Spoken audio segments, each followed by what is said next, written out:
करते तो शुरू करना चाहूंगा। ऊंची आवाजों में विरोध जागता है इनका, शासन जिन्होंने कभी ढंग से किया नहीं। ऊंची आवाजों में जो दगता है इनका, शासन जिन्होंने कभी ढंग से किया नहीं। अरे ये हिसाब मांगते हैं हमसे ये हिसाब मांगते हैं जिन्होंने 70 साल का जवाब कभी दिया नहीं।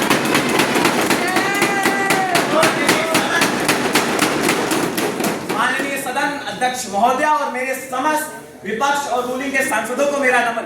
आज मैं प्रधानमंत्री और इस रूलिंग के हेड के तौर पे आप सबके समक्ष यूजीसी के नियमों के और हमारी रणनीति के बारे में बताने आया हूं, और उन लोगों पर भी मैं अपने सवाल उठाऊंगा जो सिर्फ देश को अपनी जागीर समझ के रखते हैं।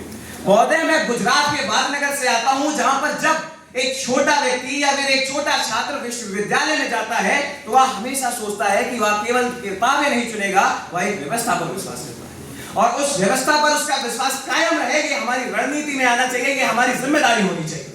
परंतु महोदय, जब आज हमारी सरकार वही अवसर बनाने के लिए कार्य करती है तो विपक्ष केवल एक भ्रम फैलाने का कार्य करता है। अध्यक्ष महोदय, ऑल इंडिया सर्वे और हायर एजुकेशन की रिपोर्ट के अनुसार आज लगभग 4.3 करोड़ छात्र हायर एजुकेशन में हैं, परंतु 45 से 50% छात्र आज भी एम्प्लॉयेबल नहीं है। इसका अर्थ यह है कि डिग्री होने के बावजूद उन्हें कोई नौकरियां नहीं दे रहा है। परंतु क्यों? ऐसा क्यों है?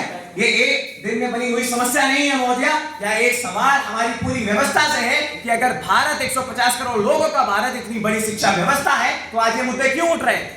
महोदय, इसका सीधा सीधा सवाल है, जब यूजीसी 1956 में आया और आज 2026 तक यूजीसी को मात्र एक स्टैम्प की तरह यूज किया गया था, इसके अंदर कोई भी रेगुलेशन इंप्लीमेंटेड नहीं थे।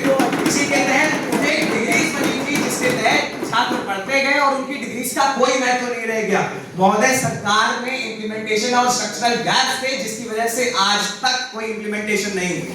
जैसा कि मैंने एआईएसएचई रिपोर्ट को आपको बताया, उसके तहत हमारे शशि थरूर जी ने भी बहुत सारे डेटा कोट करे, तो मैं यहाँ पे कोट करना चाहूंगा कि 2021 से 22 में एनरोलमेंट इंक्रीज हुआ है और 3.42 करोड़ लोग और 26.5% की बढ़ोतरी हुई है। महोदय, यहाँ पे सोशल जस्टिस की बात होती है तो मैं यहाँ पे ये भी बताना चाहूंगा कि ग्रॉस एनरोलमेंट रेशियो, जो कि वुमेन, ट्राइबल्स और एससी/एसटी सबको मिलाकर आता है, उसमें भी 28.4% की वृद्धि हुई है। तो आप कैसे कह सकते हैं कि हमारी सरकार सोशल जस्टिस के लिए काम नहीं कर रही?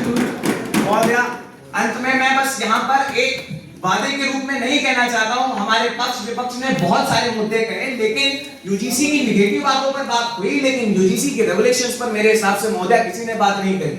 मैं यहाँ पे बताना चाहूंगा कि हमारे यूजीसी के 2026 के नियमों के अकॉर्डिंग हमारे अंदर appointment and promotion of teachers act की बात करी गई है, जिसके अकॉर्डिंग अगर कोई भी नियम या फिर कोई भी कानून बनाते समय प्रोफेशन इंप्लीमेंटेड नहीं है तो उस इंस्टीट्यूशन या फिर उस फील्ड का कोई भी नेता या फिर टीचर उस कानून के बारे में बात कर सकता है। किसी भी इंस्टीट्यूशन में अगर कोई भी घटना घटती है उसका जिम्मेदार हेड ऑफ इंस्टीट्यूट होगा, और अगर वो फेल होता है उस अपनी जिम्मेदारी को निभाने में तो उसके ऊपर भी कानूनी केस होगा।